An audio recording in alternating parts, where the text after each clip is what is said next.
사랑의 그리고 자비의 하나님, 이 아침에도 우리의 생명을 지켜주시고 주님의 은혜로 하루를 시작하게 하시니 감사합니다.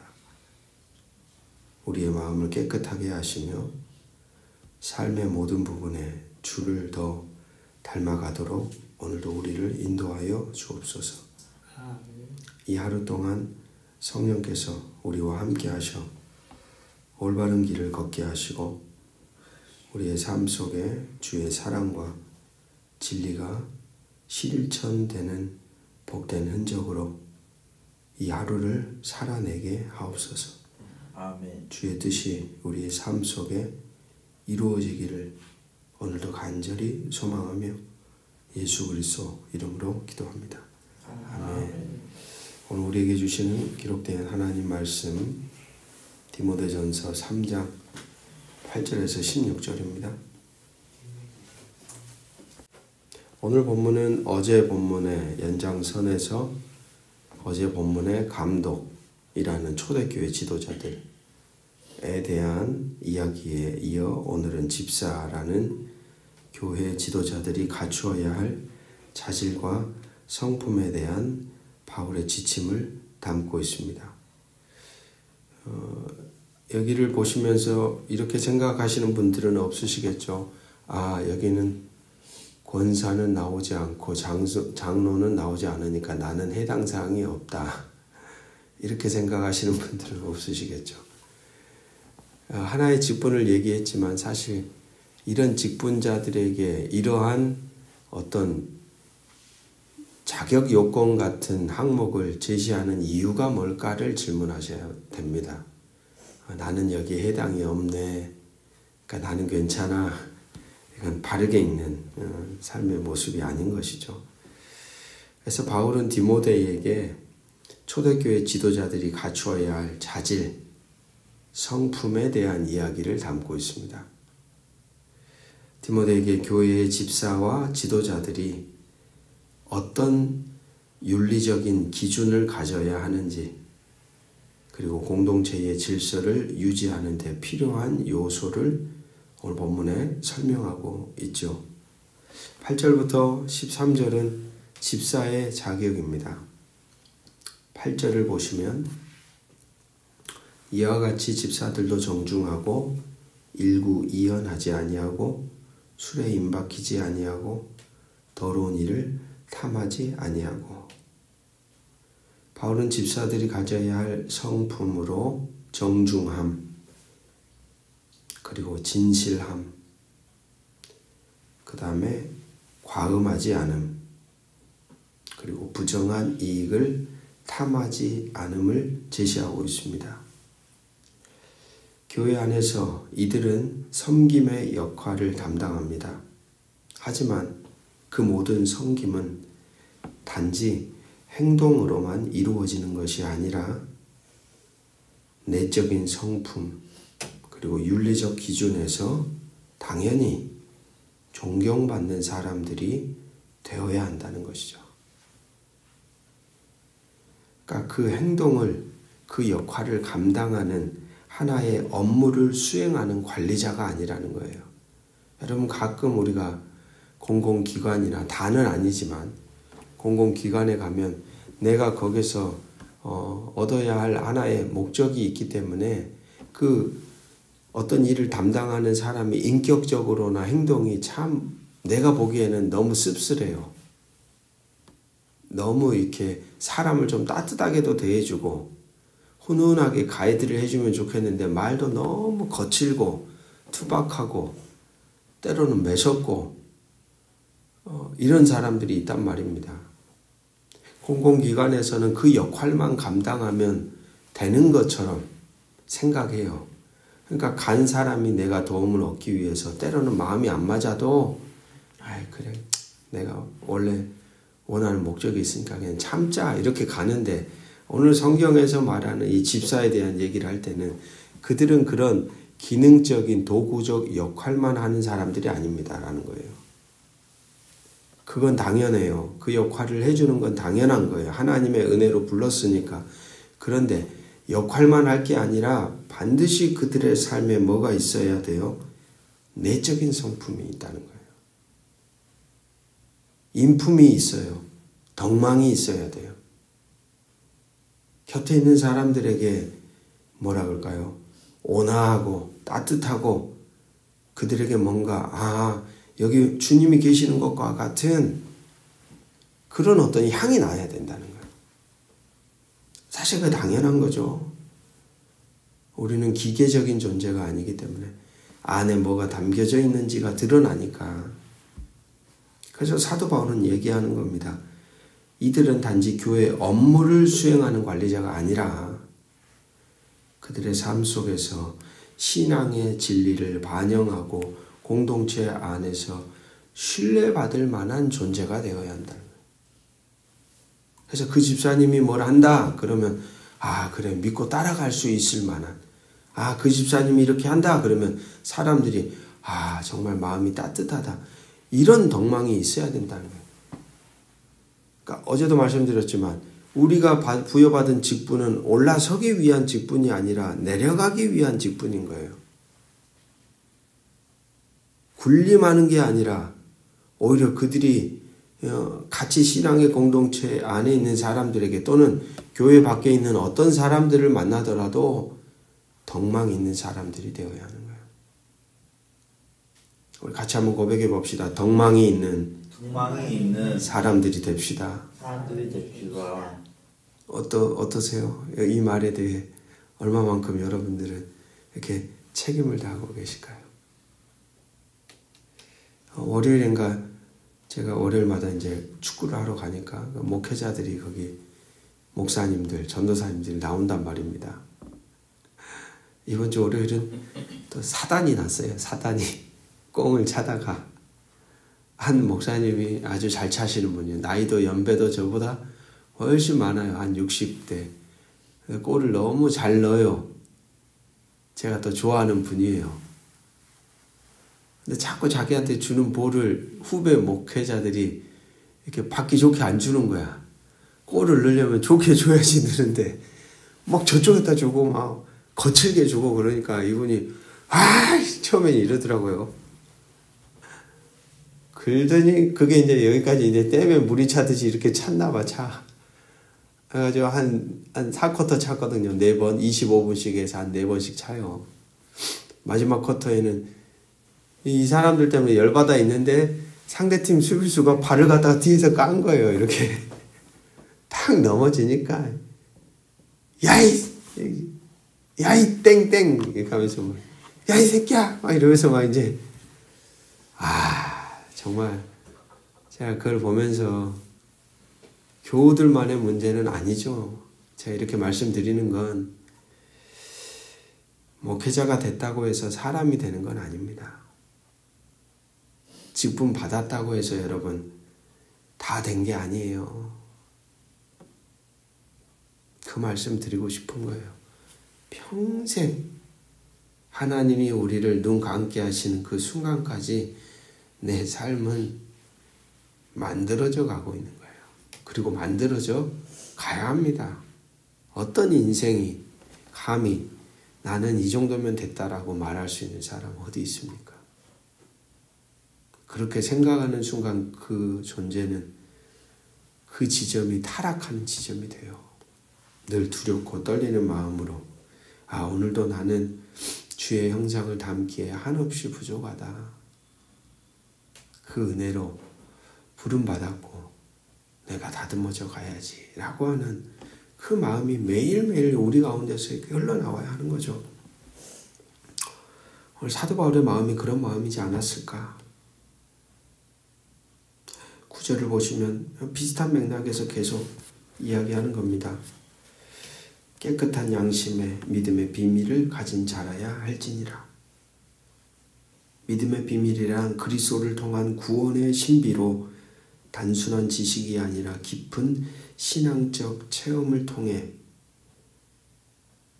그 비밀이 내면 안에 드러나진 않는데 조용히 그 내면 안에 깔려 있어요. 그래서 그 비밀이 이 존재를 붙드는 거예요. 주님이 계시다는 비밀, 주님을 통해 내가 새로워졌다는 비밀, 주님이 오늘도 나를 다스리신다는 비밀, 이건 안 드러나잖아요, 여러분. 가서 얘기를 하겠습니까? 우리가 사람들한테 내 안에 주님이 지금 다스리고 있습니다라고 막 떠벌릴 게 중요한 게 아니라, 비밀이라는 건 가려져 있는데 뭐 한다는 거예요? 존재한다는 거예요. 내 말로, 내 언어로, 내 행실로, 내 삶으로. 10절, 이에 이 사람들을 먼저 시험하여 보고 그 후에 책망할 것이 없으면 집사의 직분을 맡게 할 것이라. 중요하죠. 누군가의 앞에 서게 한다는 건 이렇게 사람을 시험하여 본다는 게 전부는 아니겠지만 적어도 그 자리에 세울 만한 사람인지 당연히 돌아보고 점검해 봐야 하는 게 마땅한 일인 거죠. 11절, 여자들도 이와 같이 정숙하고 모함하지 아니하며 절제하며 모든 일에 충성된 자라야 할지니라. 따로 설명이 필요 없어요. 네. 그 다음에 12절에서 13절을 보시면 한 가정 안에서의 모습을 동일하게 얘기합니다. 늘 그런 것 같습니다. 가장 가까이에 있는 사람들에게 인정받는 사람이 저는 참된 사람이라고 생각합니다. 예전에 저희 고인이 되신 목회자 가운데 박윤선이라고 하는 목사님 계십니다. 아주 유명한 분이에요. 그분의 삶에 대해서 많은 이들이 존경하고 신뢰하고 많이 따랐던 신학자이시면서 목사님이셨던 분. 근데 시간이 지나고 그의 딸이 책을 하나 냈어요. 아버지에 대한 흔적이 거기 나오는데 그것 때문에 이 기독교 신앙계가 발칵 뒤집혀진 거예요. 아버지의 어떤 괴팍함이라든지 아버지의 어떤 폭력성이라든지 아버지의 어떤 삶의 흔적이 고스란히 드러났던 거예요. 그러면서 이제 사람들이 충격을 받은 거죠. 여러분, 가려지지 않죠? 가려지지 않아요. 가장 가까이 있는 사람에게 나는 어떻게 평가받고 있는가? 그건 중요합니다. 중요해요. 그 관계가 어쩌면 진짜거든요. 다 드러나니까. 그렇게 보자면 가장 가까운 관계, 우리 인생사에서 가장 가까운 관계가 누굽니까? 결혼했다면 부부 관계예요. 또 가깝다면 부모와 자식 사이에도 같이 한 가정에 살면 민낯이 다 드러나요. 그러니까 어떻게 보면 이 가정이라는 건 하나의 작은 교회예요. 그 안에서부터 좀 전에 말씀 읽었던 것처럼 믿음의 비밀을 가진 자로 우리가 과연 어떻게 살아가고 있을까라고 하는 어떤 돌아봄 당연히 필요한 거죠. 당연히. 12절 13절은 그런 맥락에서 가정 안에서 신실하고 책임을 다하고 있는 집사에 대해서 우리에게 요구하고 있는 겁니다. 14절부터 16절은 교회에 대한, 교회는 어떤 곳인가? 사도 바울이 왜 이런 이야기들을, 가르침들을 직분자들에 대해서 이야기를 했는가? 그 이유에 대해 이야기합니다. 15절 만일 내가 지체하면 너로 하여금 하나님의 집에서 어떻게 행하여야 할지를 알게 하려 함이니 이 집은 살아계신 하나님의 교회요 진리의 기둥과 터니라. 16절 같이 한번 읽어봅시다. 시작. 그도다 경건의 비밀이여 그렇지 않은 없도다. 그는 육신으로 나타난 바 되시고 영으로 의롭다 하심을 받으시고 천사들에게 보이시고 만국에서 전파되시고 세상에서 믿음 바 되시고 영광 가운데 올려지셨느니라. 아멘. 비밀이 누굽니까? 그리스도 예수죠. 예수. 비밀이 그리스도 예수예요.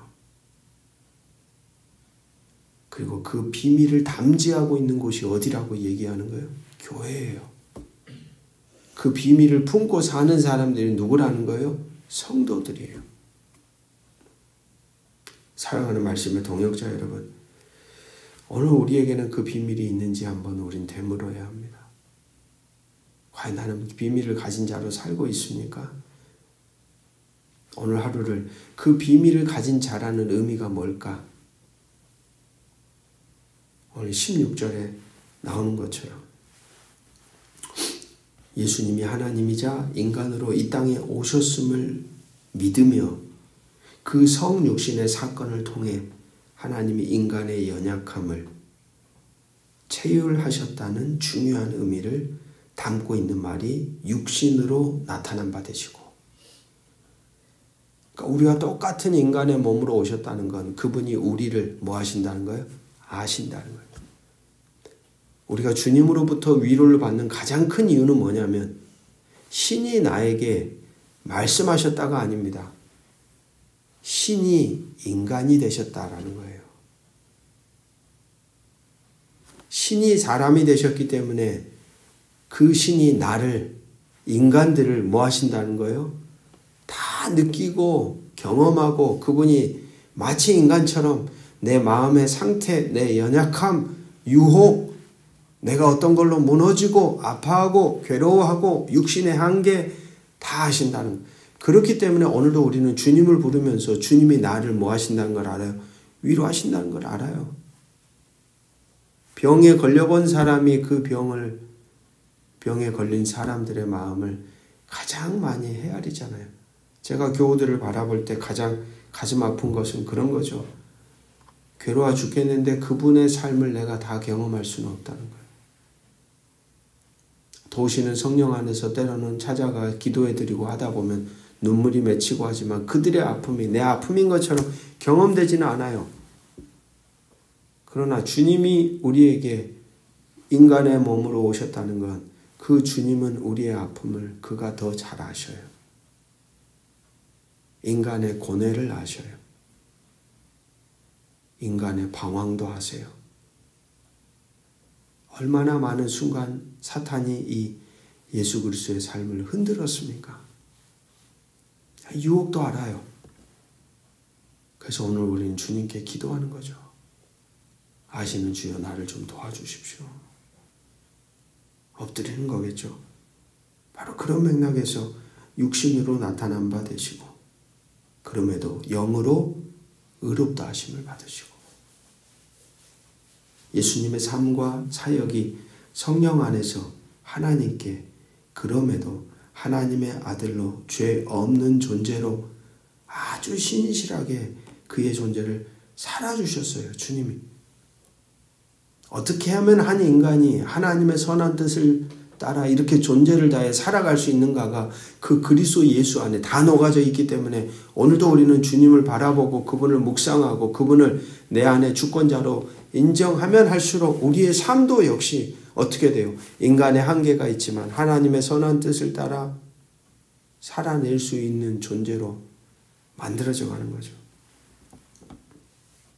오늘도 이 경건의 비밀이 오늘 우리 가운데 있음을 믿으십시오. 그리고 그 비밀을 품고 여러분에게 주어진 이 하루를 살아가시면 참 좋겠습니다. 기도하겠습니다. 거룩하신 하나님, 오늘 말씀을 통해 교회의 본질과 성도들이 가져야 할 삶을 가르쳐 주심에 감사합니다. 우리가 하나님의 진리의 기둥과 터로 서서 세상의 빛과 소금이 되는 역할을 다 할 수 있도록 오늘도 우리를 인도하여 주옵소서. 아멘. 경건의 비밀을 붙잡고 그리스도의 진리를 삶 속에 드러내며 주님의 사랑을 세상에 흘려보내는 복된 자들이 되게 하시기를, 우리의 걸음마다 주님께서 함께 하시기를 바라며 주 예수 그리스도의 이름으로 간절히 기도합니다. 아멘.